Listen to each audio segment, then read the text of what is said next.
Hello, my name is Javier Fernando, and today I'm going to talk about the story end. So don't forget, I'm studying at the University of Secar second semester. Okay, so follow me in this beautiful story end.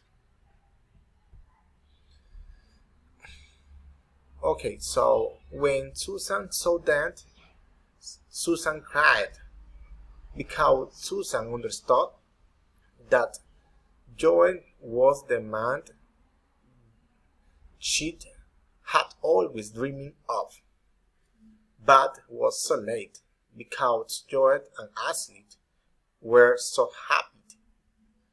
Then, so Susan started right,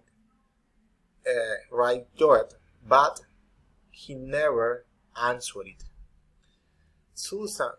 Ashley and Joel conformed a beautiful family.